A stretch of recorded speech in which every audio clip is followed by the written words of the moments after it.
ভারতের কাশ্মীরে পেহেলগাঁও নামে এলাকায় সন্ত্রাসী হামলা হলো।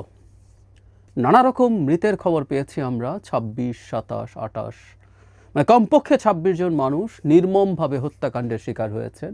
এই ২৬ জনের মধ্যে একজন মুসলিম, বাকিরা হিন্দু। জানা যায় যে সন্ত্রাসীরা এই গুলি করে মানুষ হত্যা করেছেন তারা বেছে বেছে জিজ্ঞেস করে করে হিন্দুদেরকে হত্যা করেছেন।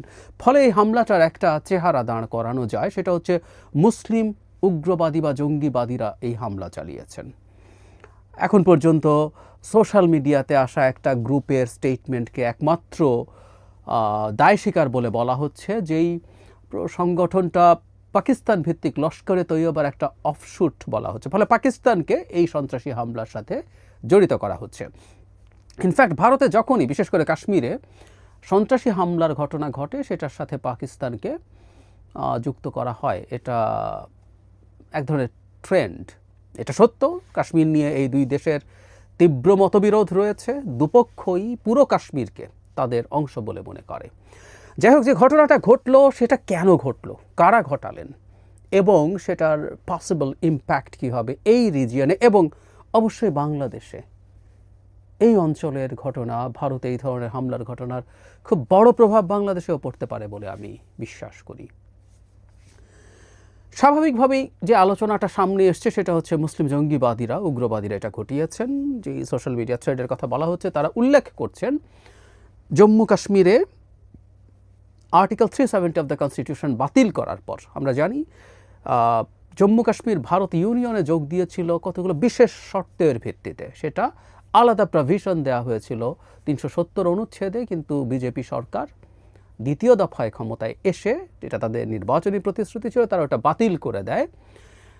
এতে আর্টিকেল 370 অনুযায়ী যেমন জম্মু কাশ্মীরে যে কেউ চাইলেই সম্পত্তি কিনতে পারতো না, সেখানে গিয়ে থাকতে পারতো না স্থায়ীভাবে, এসব জিনিস থেকে সরে আসা সম্ভব হয়েছে। ফলে প্রচুর মানুষ এবং বিশেষ করে হিন্দু মানুষ সেখানে যাচ্ছেন, সম্পত্তি কিনছেন, থাকছেন, এবং এই পরিস্থিতি তৈরি হয়েছে ভারতের একমাত্র মুসলিম সংখ্যাগরিষ্ঠ রাজ্য, সেটা আস্তে আস্তে হিন্দু মানুষ গিয়ে জায়গা নিচ্ছেন। এখানে যারা হামলা করেছেন তারা এটার বিরুদ্ধে তারা প্রতিবাদ জানাচ্ছেন বলে বলছেন। কাশ্মীরে, জম্মু কাশ্মীরে পর্যটকদের উপরে হামলার ঘটনা খুব বেশি নেই। সর্বশেষ ঘটনাটাও যেটা বড় স্কেলে হয়েছে, এটা 15-20 বছর আগে হয়েছে। মাঝে মাঝে হয়নি তা না, কিন্তু প্রায় 25 বছর আগে একটা সিমিলার ধরনের হামলা হয়েছিল, সেটাও বেশ বড় হামলা ছিল।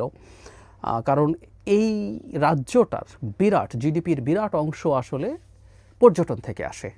এই যে জায়গাটায় পেহেলগাম, যে জায়গাটা, এটা হলো, এটাকে সুইজারল্যান্ড বলা হয়। আপনার ছবি দেখলে দেখবেন সত্যি অবিশ্বাস্য সুন্দর জায়গাটা।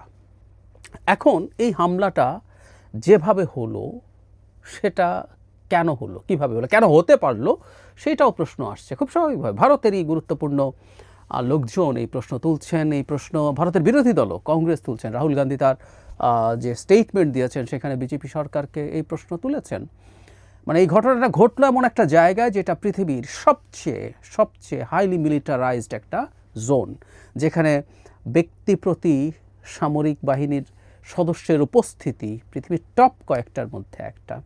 তো তা যদি হয়ে থাকে, কিভাবে ঘটনাটা ঘটলো?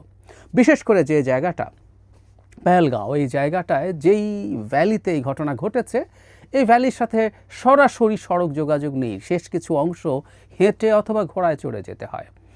ফলে সেখানে কোনো নিরাপত্তা বাহিনীর লোকজন ছিল না। এটা কিভাবে হতে পারে? এবং বেছে বেছে খুন করা হচ্ছে সময় নিয়ে, হিন্দুকে চেক করে। এর মধ্যে কোনো পাল্টা প্রতিরোধ নেই, এবং তারা মানে এই এতগুলো মানুষকে হত্যা করে পালিয়েও যেতে পেরেছে।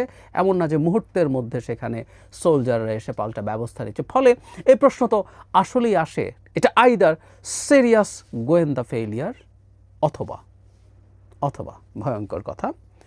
কেউ বলবেন এটা খুব বাজে কনস্পিরেসি থিওরি, কিন্তু এটা হতে পারে। বিজেপির মতো দলের পক্ষে এটা হতে পারে যে এটা একটা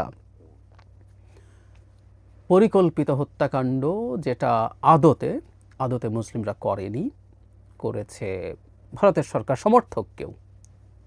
আমি বলছি না এটাই কারণ, এটা একটা প্রবাবিলিটি, কারণ এটার বিরাট বেনিফিট, এখানে যা ঘটলো বিরাট বেনিফিট বিজেপি পেতে যাচ্ছে। আমি সেই প্রসঙ্গেও আসবো। নিজেরা এই ধরনের ঘটনা ঘটিয়ে সেটার জন্য পলিটিক্যাল বেনিফিট তোলার চেষ্টা আসলে ইতিহাস আছে। এটা একেবারেই পুরনো প্রাচীন কোনো বিষয় না, সাম্প্রতিক এসে, এবং ভারতের ইতিহাসে আছে, এবং ভারতের বর্তমান প্রধানমন্ত্রীর বিরুদ্ধেও একই ধরনের অভিযোগ আছে। গুজরাট দাঙ্গা যে হলো, হিন্দু তীর্থযাত্রীদের যে ট্রেন সাবরমতী এক্সপ্রেস, তাতে যে আগুন ধরল, যারকে কেন্দ্র করে বিভৎস রায়টে 2000-এর বেশি মুসলিমকে হত্যা করা হলো, যেখানে মুখ্যমন্ত্রী থেকেও উপযুক্ত ব্যবস্থা নেননি জনাব নরেন্দ্র মোদী গুজরাটের, সেখানে সেই ট্রেনে আগুন নিয়ে প্রশ্ন আছে। ওই হিন্দুদের মৃত্যু, ওই তীর্থযাত্রীদের মৃত্যু প্রয়োজন ছিল এই বিভৎস দাঙ্গাটা ঘটানোর জন্য। ফ্যাসিস্টরা এরকম করেন। হিটলারের রাইস্ট্যাগ ফায়ার বিখ্যাত, তাদের পার্লামেন্ট ভবন রাইস্ট্যাগে আগুন লেগেছিল এবং হিটলার সেটা দায় দিয়েছিলেন কমিউনিস্টদের ওপরে, এবং এটাকে ভিত্তি করে কমিউনিস্টদের ওপরে মারাত্মক ক্র্যাকডাউন তিনি চালান। সুতরাং এগুলো যে হয় না তা না, আমি বলছি না এখানে এটা হয়েছে, এটা খুবই সম্ভাবনা আছে এখানে মুসলিম উগ্রবাদীরা এসব করেছে, কারণ এটা ফ্যাক্ট। বহু সময় বহু ক্ষেত্রে এই লোকজন এমন সব কাণ্ড করেন যেটা আদতে তাদের কোনো লাভ হয় না, বরং এরকম ঘটনা ঘটিয়ে